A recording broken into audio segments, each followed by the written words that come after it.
And welcome, everybody, to the Sports Talk Nation. Michael Cohen here with you as we are getting you ready for the AFC and NFC championship games. Before I welcome in my guest, John Pielli of the Past Ball Show, let's just quickly run down what we got going here for this Final Four in the NFL. And it's really two intriguing matchups. You have the Patriots-Jaguars game, which is going to be the first game that kicks off at 3 o'clock on CBS. The Patriots, the dynasty, looking for their 6th Super Bowl title. They are looking for their 8th trip to the Super Bowl in the Brady-Belichick era. And here's a team that is going through a little bit of controversy, just went through a little bit of controversy at the start of the playoffs with all the talk, that big article from ESPN about a divide in the power structure between Bill Belichick and Robert Kraft and Tom Brady over the handling of both Brady's future and the future of Jimmy Garoppolo, who, of course, was traded to the San Francisco 49ers in the middle of the season. The Patriots, whether that story is 100% true, a lot of people have disputed that story, a lot of people say it's not true at all. Whatever the case may be, the Patriots are great at handling adversity and handling when they have their backs to the wall, when they have the impression that everyone's against them, and waiting for their dynasty to crumble. And they follow that controversy with a thumping of the Tennessee Titans last week, 35-14, and come into this one a heavy favorite against a Jaguars team that is a really pesky team and a really good team. I mean, this is a team that has been built out of the Tom Coughlin personality. And a lot of people have been talking about that all season with this Jaguar team. Team that really came out of nowhere. Yes, they bring in Tom Coughlin. They bring in Doug Marrone as the head coach. They signed some big free agents in the offseason. Things looking pretty good for the Jaguars. But I don't think anybody expected the Jaguars to be in this spot for a chance to go to the Super Bowl. Certainly, I don't think anybody predicted them to be a playoff team, for that matter, at the start of the year. But this team has built in the mold of Tom Coughlin, and the teams that we had seen Coughlin have when he was the Jaguars coach back in the 90s, and then later on with the Giants over the last 11 years, before the last couple of years, obviously, with the Giants going downhill. So this is a tough team. It's a team that travels well. It's a team that plays good defense. It's a team that runs the football extremely well, and they are a very dangerous out and a very dangerous team on the road going into Foxborough against the Patriots, and a Jaguar team that has had a front seven that has hit the quarterback a league-leading times, has sacked the quarterback 55 times. That leads the league this year. Has some of the best corners in this league in guys like A.J. Bouye and Jalen Ramsey, as they're holding NFL quarterbacks to the lowest completion percentage in the NFL right now at 56%. So they'll be tough against the Patriots, and it will be a tougher game that the Patriots will face here against the Jaguars than they did last week against the Titans. Should be a lot of fun. And then on the other side, you have the miracle in Minnesota, or the miracle in Minneapolis, as they have called it, with the Minnesota Vikings with their incredible and even unlikely win over the New Orleans Saints last week on the Hail Mary pass to Stephen Diggs, who then caught the ball, ran past a Marcus Williams, who I think was tackling air for that matter. He was tackling nobody. Wasn't even paying attention to where Diggs was, and Diggs goes all the way into the end zone for the touchdown to win the game. And the Vikings, on the emotion of that win, go into Philadelphia in the city of brotherly love, or lack thereof for that matter, in Philadelphia, to take on the Eagles, an Eagles team that feels they're being disrespected. They are a team that went 13-3 this year, but ever since they lost Carson Wentz to the Eagles, nobody has been in the Eagles' corner, and a lot of people have been waiting for the Eagles to get picked off. But keep in mind that even without Carson Wentz, with Nick Foles as its quarterback, the Eagles are 3-1, including the game last week against Atlanta, 3-1 in its last 4 games. And they will take on a Viking team that is playing good football, and a Viking team that has a little bit of pressure on themselves right now. They're the favorite going into this game, and that not only do they know that they are a favorite going into this game, but if they should win, they go home for a good reason, they would go home to host the Super Bowl against either New England or Jacksonville. So let's get right to it. Joining us, of course, on the phone line is a very special guest, and that is of the Pass Bowl show, John Pielli. John, what's up, man? Hey, what's going on, Mike? Always a pleasure to talk to you. It's fantastic. Glad to have you back on. And, when we last spoke, John, a couple weeks ago, when the playoffs started, we talked about the strengths and weaknesses of a lot of teams coming in. And I think, for the most part, we've pretty much hit on that. I think there have been some surprises, obviously, with the way things have played out with the Viking game last week. The Eagles finding a way with their defense to get a win against the Atlanta Falcons. So as we head into this championship Sunday, just before we go into the matchups and everything like that, what are your initial thoughts as we go into this thing? Well, I'll tell you, you kind of touched on it a couple minutes earlier. You're talking about, the lack of star quarterback power outside of Tom Brady. And it's not something that I would have predicted going in. Obviously, the injury to Carson Wentz in Philadelphia makes a big deal. And, the Eagles have been they were able to get through the Falcons this past week. But, Blake Bortles and Nick Foles and Case Keenum. When you start thinking about quarterbacks that are going to be vying for a Super Bowl, or in some cases another Super Bowl, those aren't the names that come to mind. So I think when we're looking at these games coming up, we're going to think more about the complete football game as opposed to just the power of the quarterback to be able to carry the team the entire way. You got some very good defenses. Obviously, all four of the defenses are relatively good. The Patriots don't get as much credit, but they're decent. Obviously, Jacksonville is a great defense, and you got the two teams in the NFC that probably have the best two defenses in the conference. So, as we get into this weekend, I'm thinking more along the lines of what team or what teams are going to play a complete football game, and I think those teams would have the best chance of advancing on to the Super Bowl. Absolutely true. I agree with you. This is the year where defense wins championships, and we see it almost every other year, it seems like. We have a team like the Ravens. They come out of nowhere, get a wild card berth and find a way with their defense to get to a Super Bowl or an AFC championship game. It happens every so often. The Bears, 10, 11 years ago with that defense, and they had Rex Grossman as their quarterback. If you remember that team, he was terrible, but they won the NFC championship because of their defense. So it happens. We've seen it happen a lot. It just seems like this year it's magnified because of these three teams that are in this situation right now with the Eagles, Vikings, and Jaguars. I will say this, because we might as well just jump into the NFC championship game as it is. The Eagles are getting a lot of disrespect. We talked about it a couple weeks ago. This quarterback situation, Nick Foles and Carson Wentz. You and I both shared concerns about this team's ability to win in the playoffs, even just in the divisional round of the playoffs, with Nick Foles as their quarterback, and a lot of questions about the Philadelphia Eagles coming into the playoffs. That's a team right now that playing good, solid defense, still not getting good production out of the quarterback position, and they're playing this disrespect card, and everyone's talking about Minnesota, everyone's talking about what the Vikings did last week against New Orleans, and nobody is talking about a Philadelphia team that, for the most part this year, was one of the best teams in the NFL, and had Carson Wentz been healthy, if Carson Wentz was healthy in this game, I think Philadelphia is at least a 7-point favorite going into this if he was healthy. Yeah, look at it. If Carson Wentz was playing in this game, I can't imagine, reasonably taking the Vikings unless you were playing against the points or something. You thought the spread was a little too high. The Eagles have a complete team. If you consider Wentz as being part of it, obviously he's hurt, but the thing that worked for the Philadelphia Eagles this entire season was the fact that they seemed to, as opposed to a lot of NFC teams, have really that complete team that could impact the game not only on both sides of the ball, but they have receivers, they have running backs, they have obviously a great quarterback, and the defense and special teams and stuff. So it's hard. Obviously, you have to think of what the depreciation is by going to Nick Foles and how that diminishes what you could expect out of the Eagles team. A couple positives I would say after the game against the Atlanta Falcons is it seemed like from an offensive standpoint, they put Nick Foles in a position where he couldn't hurt him. A lot of the passes were kind of, mid-range passes, passes to running backs out of the backfield, wide receivers running, outs and slants and stuff like that.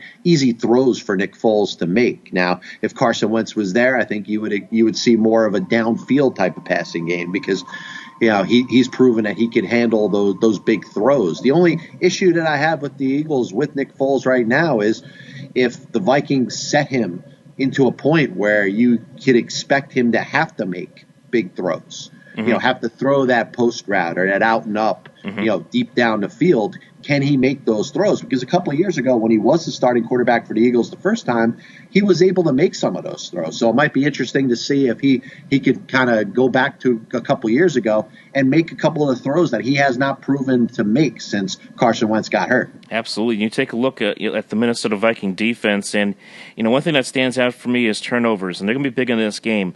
Now, both of these teams have done a great job forcing turnovers. Philadelphia was plus 11 in the NFL this year.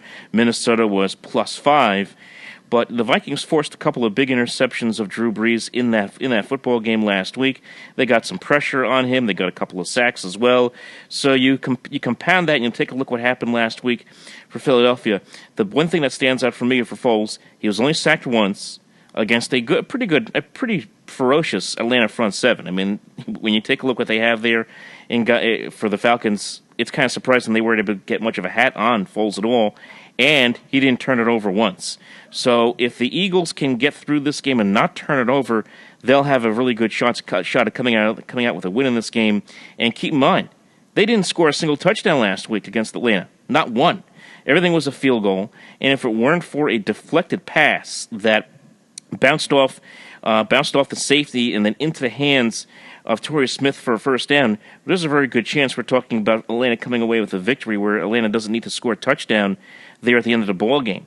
So you can have a couple of bounces go their way. That's how Philadelphia gets here. But for me, if they're going to win this game, they got to find a way to keep Nick Foles clean and make sure he doesn't turn the ball over. Yeah, that's going to be priority number one, and I don't think the Eagles have a chance to win this game at all. Yeah, if they turn the ball over on offense. I was thinking of Nick Foles along the lines of what you saw, maybe on kind of like an Alex Smith, light. Doesn't have the arm strength of an Alex Smith, but from a game managing standpoint, the ability to just execute plays and don't turn the ball over. Mm-hmm. And I know it sounds pretty simple and easy to do, but when you're going up against a very good defense that's going to look for every opportunity to set you up in matchups, maybe have you while you're reading, in your 3-step drop or your 7-step drop, thinking that a receiver is going to be open, but somebody's going to jump the route when you don't expect them to. Mm-hmm. A good game manager will be able to see stuff like that. It's almost like they got eyes not only in the front of their head, but on the side of their head as well. Mm-hmm. And you've seen, I don't think there's any coincidence that good game managers tend to not cause turnovers because they're able to see the entire field at the same time. And I'm not sure that Nick Foles has proven that he could do that on a consistent basis, but for 1 week, he did a good enough job. The Vikings are going to come at the Eagles with a lot more differences in defensive settings and stunts and stuff like that, stuff that probably that they are not used to seeing or they didn't see last week from the Atlanta Falcons. So, the key for them is going to be for Foles to see the entire field. And if he does that and can understand that the Vikings are going to throw some stuff at him that he may not be used to seeing or stuff that's designed to get him to be deceived and think that there's something else going on when it really isn't, and perhaps release the ball into a spot where there could be a turnover or there could be a receiver in a vulnerable position where a fumble could be caused or a turnover in any way, shape, or form. So I think it's going to be very important to see the Eagles' game plan and how they're going to best attack the Viking defense, or at the very least, best be prepared for everything that the Vikings defense is going to throw at them. Yeah, I agree with you 100%, and I think the big X factor here is going to be the running game for the Eagles. Philadelphia has one of the top running attacks in the league this year with LeGarrette Blount and Jay Ajayi. And there's a reason why they went out there and got Jay Ajayi mid-season from the Dolphins is games like this. In a situation against a good defense like the Minnesota Vikings, you want to go out there and have a speedster like Ajayi who can cut the corners and go down the sideline for that big 25, 35-yard run. That's why Ajayi is here with the Eagles. And he is going to be a big part of this game. So the Vikings are going to have to be extra aware of him. Maybe have an extra safety up there just in case, just to try to cut off cut him off on the sidelines just a little bit quicker than he would like to. Do something, maybe just have someone out there that can either get him out of bounds quicker or get the quick tackle there as well, because he is a guy who can break the game open if he gets out into the open. Yeah, and I think the game plan from the Vikings should be 100% committed to stopping the run. Like you said, bring that safety up, get themselves in a position where the Eagles are going to try to run or try to establish a running game early. If they can eliminate that, that's going to put more of the pressure on Nick Foles to not only make, small reads and easy throws, but potentially to have to push the ball downfield if he's looking to get anything going. And I think the Vikings can set this game up in their favor if they can get a couple 3-and-outs early. If they can stop the run, keep them to a point where the Eagles aren't getting first downs and have to punt. I think it's going to affect the morale. It's going to affect the confidence that the Eagles offense has under Nick Foles. And if Foles is not able to, throw the ball downfield, consistently with accuracy and hitting receivers and making any sort of play downfield, then the Vikings are going to put themselves in a position where they may be able to just kind of nurse their offense and not necessarily focus on having to put a lot of points on the board, knowing that their defense should be able to shut the Eagles down. Absolutely. And on the flip side here with the Vikings, their game plan is going to be very similar with the Case Keenum. They're going to be a heavy dose of Latavius Murray early in the game. And, of course, you have two very creative offensive coordinators here, both guys in line for head coaching jobs, and John DeFilippo, maybe with Arizona. We'll see how that works out. And, of course, Pat Shurmur with the Giants. But for me, for the Vikings, it's all about this. How are they going to treat this game coming off of that high from last week? And, look, that was just an unbelievable finish. I didn't think the game was over when the Saints kicked the field goal at 24-23. I thought, the Vikings could get into field goal range considering how porous the Saints defense is, maybe get a field goal. I never thought that they would have a ball, that the ball end up in Stephon Diggs' hands and Marcus Williams misses the tackle and he goes all the way to distance for the touchdown. Never thought that was going to happen. No one did. But the reaction I've seen from fans on social media, we have seen from fans on social media, it's almost as if the Vikings have won the Super Bowl, and they still have to win 2 more games just to accomplish that feat.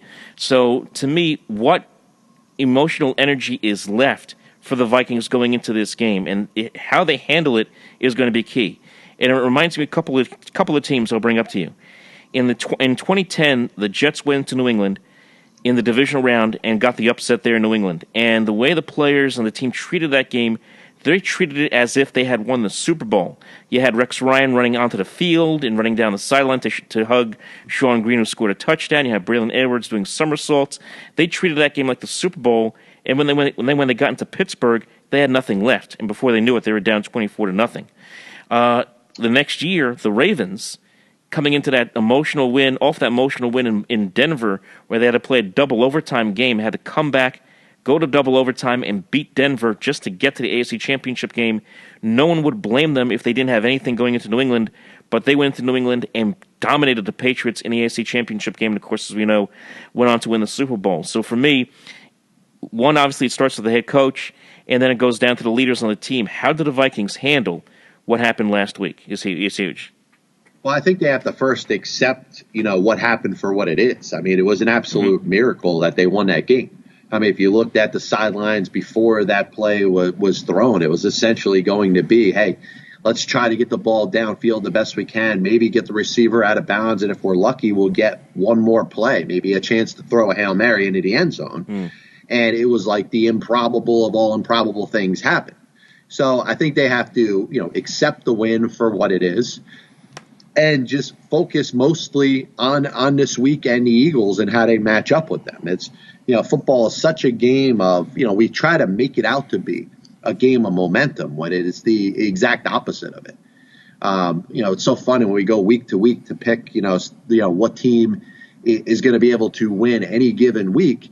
You have to start by understanding what kind of team is going to be on the field. How are they going to perform as opposed to the way they did last week? Maybe they're, maybe the defense is a little stronger. Maybe the offense is a little stronger. Maybe the opponent's taking them lightly. These are all things that we don't we tend to not factor in when we're going week to week. So the best advice I'd have for the Vikings is just to take this as a game they're playing this week and forget about what happened last week. Forget about the way they won, or forget about the emotions that are stuck behind it. Yeah, it was a great win, something that those players will remember. Everybody on that field and the fans will remember for the rest of their lives. But they have to look at this week as a completely different entity, by itself, and focus on the Eagles and how they match up well with the Eagles. I think on paper, I think they have a little bit of an advantage over them, and they have to execute a very good game plan. So, if they're able to just not focus on what they just went through and look at this as the real game and a real quality opponent that they have to face this week, they'll be in pretty good shape.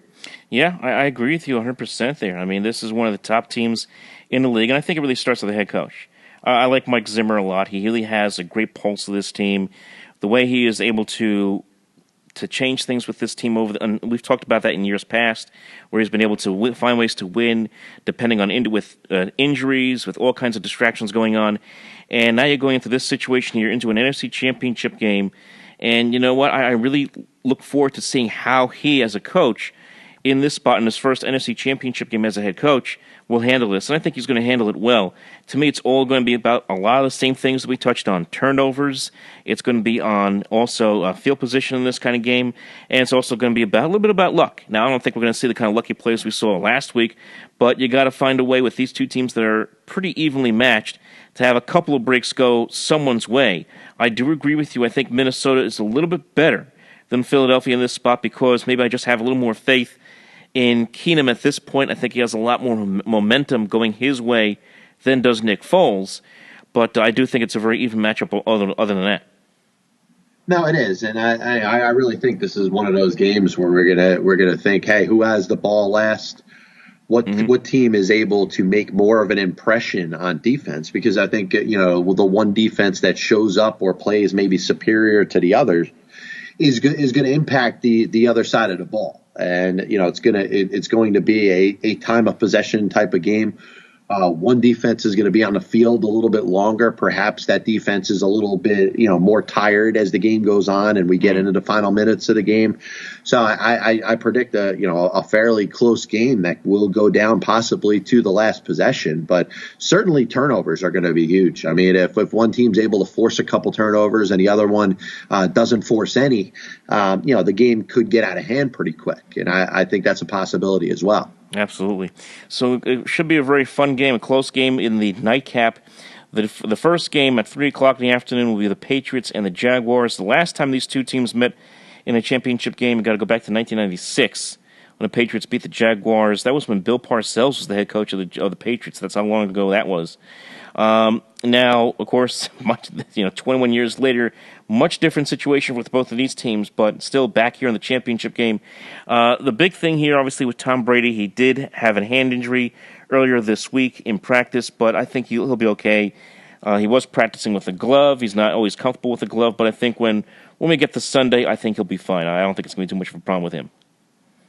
No, I tell you, this is one interesting thing that I could think with the Jacksonville defense. Yeah. I mean, I've looked at Tom Brady for years, and I've watched the only time he really has ever been vulnerable is when a team has gotten in and given him a hard time. Let's say giving him shots, making him feel uncomfortable.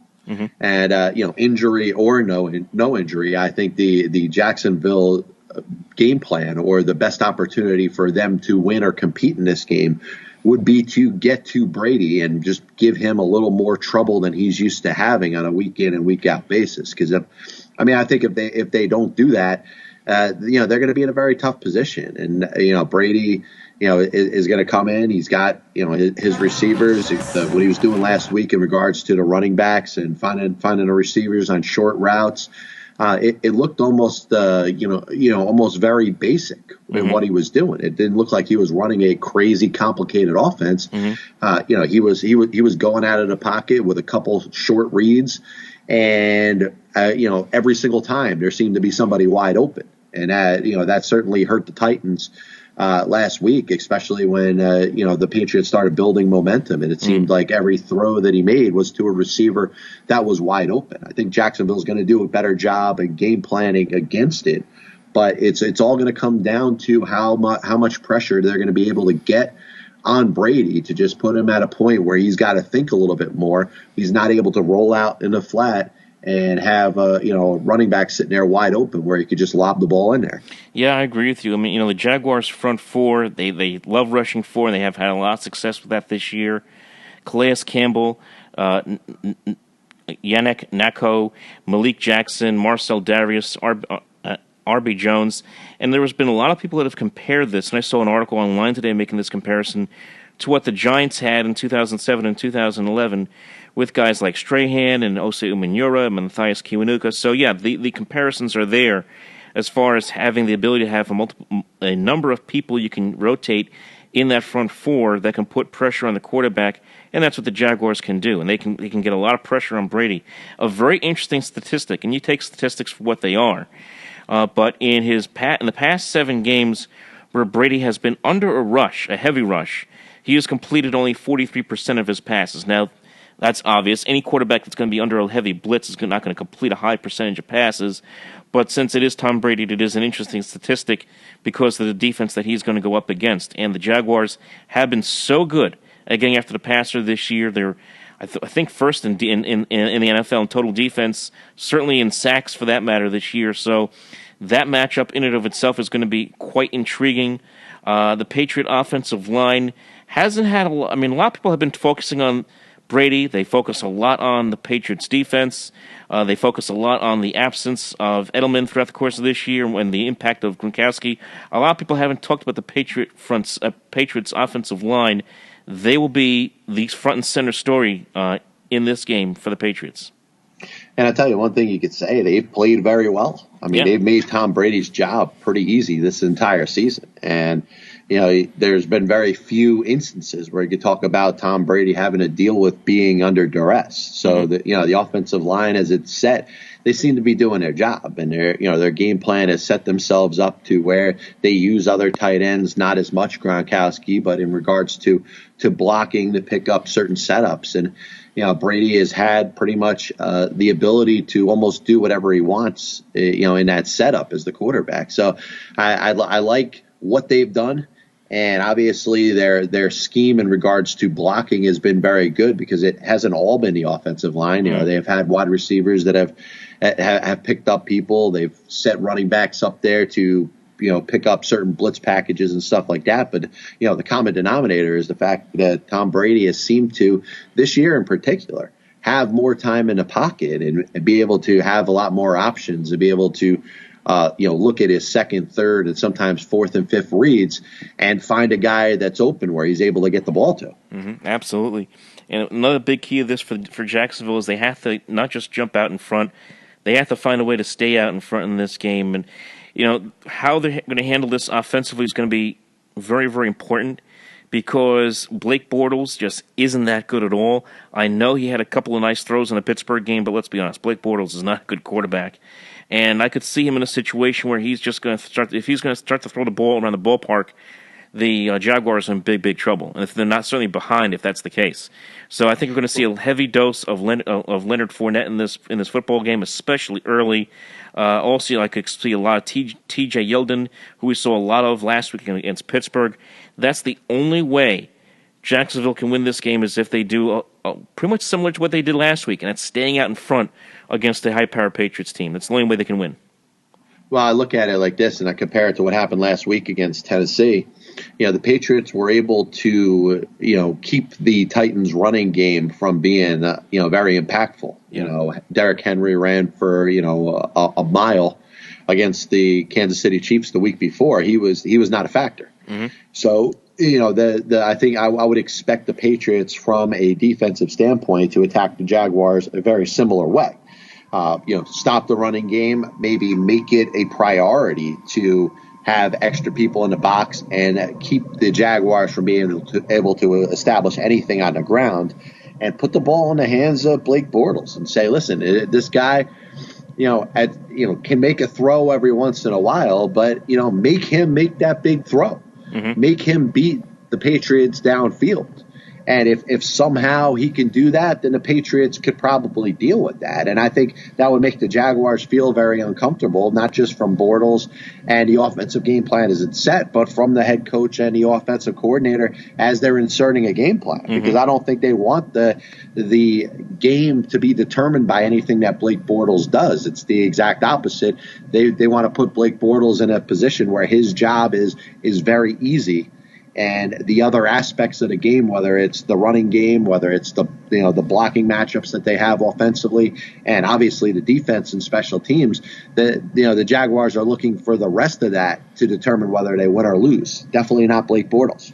Yeah, I mean, I think Devin McCourty and also Malcolm Butler are just sitting there, just kind of licking their chops right now. I thought of Blake Bortles hurling passes down the field.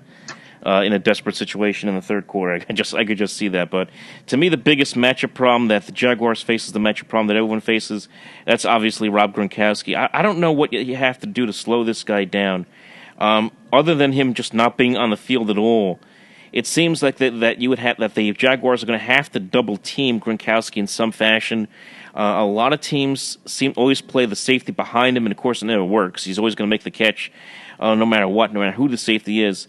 So you could maybe put a linebacker there. You want to stay in nickel all the time with the extra DB. You could do that, but it's just going to end up freeing a guy like a Brandon Cooks, a Danny Amendola down the middle.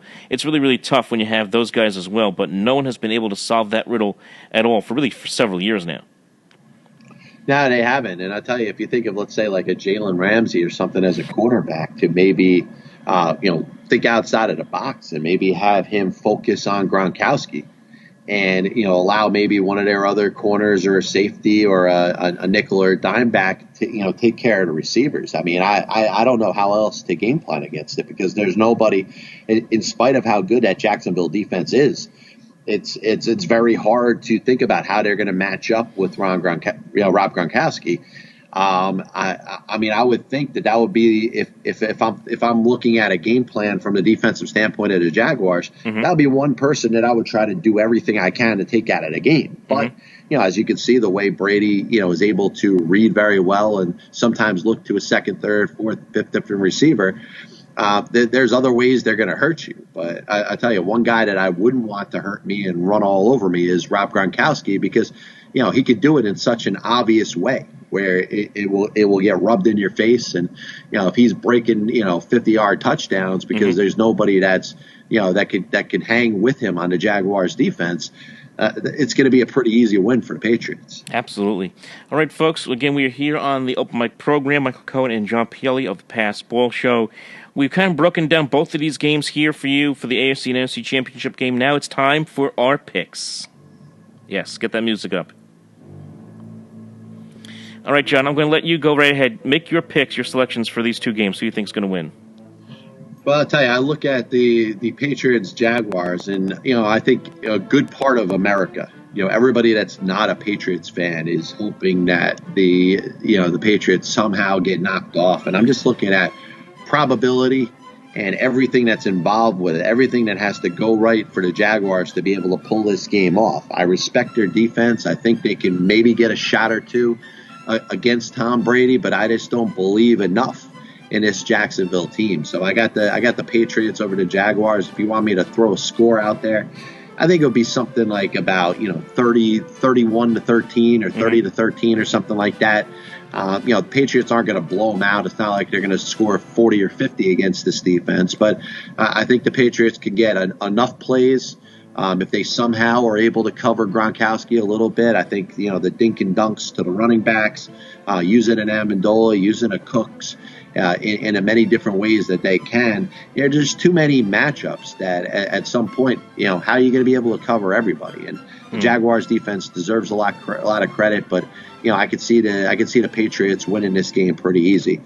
In regards to the NFC, I think the one thing that doesn't get spoken about as much is the fact that the Eagles get to play this game at home.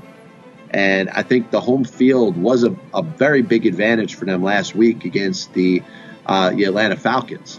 And, the Vikings are coming off of obviously the emotional high of everything that happened last week, with their win and winning the game the way that they ended up doing it.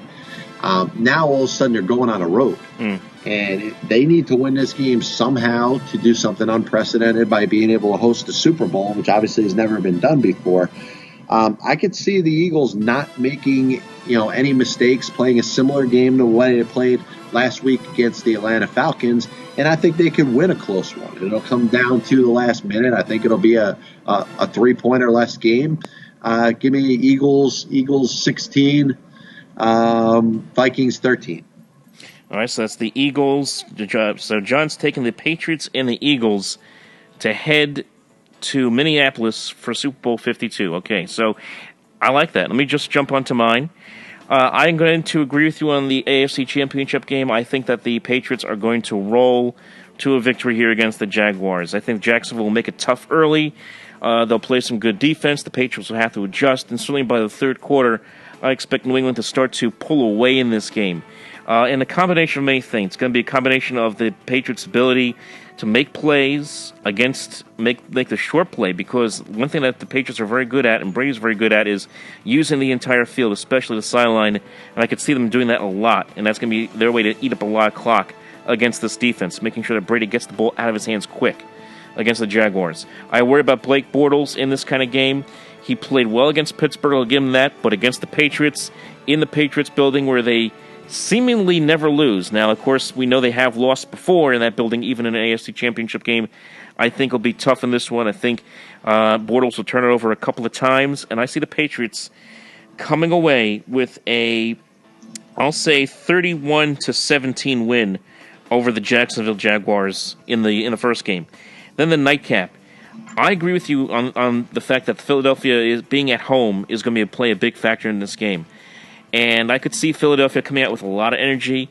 The disrespect card that they're playing in is going to be huge in this one. And they've been walking around with the underdog heads, kind of like I guess they're taking the dog pound from Cleveland over to Philadelphia with the dog heads that they're putting out there this week. But for Minnesota, it's all about momentum. What happened last week, there's only one or two ways they can handle it. Either they're going to let it break them, or they're going to let it make them. And they are the team with under the most pressure in this game. They have to win for the momentum they carried last week, and also the fact that they want to host this Super Bowl next week. So it's a lot. And I could see them kind of falling on their face in this one, but I'm going to say that the Vikings are going to somehow find a way to make enough plays in the fourth quarter. I think it's a back-and-forth game, and maybe win this game by a field goal. It's going to be tight. It's going to be close. It's going to be a nail-biter, but I will say Minnesota wins 24-20 over the Philadelphia Eagles at the Link. And there you go. Those are our picks. So there you go. I take the Vikings and the Patriots. John takes Patriots, Eagles for Super Bowl 52. John, I want to thank you so much, man. We've come up to the end of the show here today. I want to thank you so much, man, for coming aboard. Just again, before we let you go, just talk a little bit about what you got coming up on the Pass Bowl show. Well, we got a couple guests we're going to work on during the week. I'm actually working on getting a hockey guest. And, if you stay tuned with me through johnpielli.com and social media, at John_Pielli on Twitter, I'll keep people posted in regards to the guests I have coming up on my show. But I am working on a lot of good things, and my show can be heard usually weekdays. We're taking New Year's Day off, but we'll be on Tuesday through Friday, and then after that, Monday through Friday, 6 to 7 p.m. on Periscope, Facebook Live, and then available on replay on YouTube. Fantastic. Folks, John, thank you so much, man, for coming aboard. And remember, folks, you could follow me as well on Twitter, at OpenMicNJ, and also on Facebook, facebook.com/OpenMicProgram. And don't forget to like and subscribe right here on the Sports Talk Nation on YouTube. John Pielli, it's been a pleasure. I'll talk to you later, man. Hey, thanks a lot, Mike. I'll talk to you soon. Take care. All right, folks, that's John Pielli, the Pass Bowl Show. And again, we really want to thank him for coming aboard and chatting with us today as we talked about the AFC and NFC Championship games. Remember, folks, to follow us on the social media. That is at OpenMicNJ on Twitter and also on Facebook, facebook.com/OpenMicProgram. And remember to like and subscribe right here on the Sports Talk Nation. We'll talk to you next time.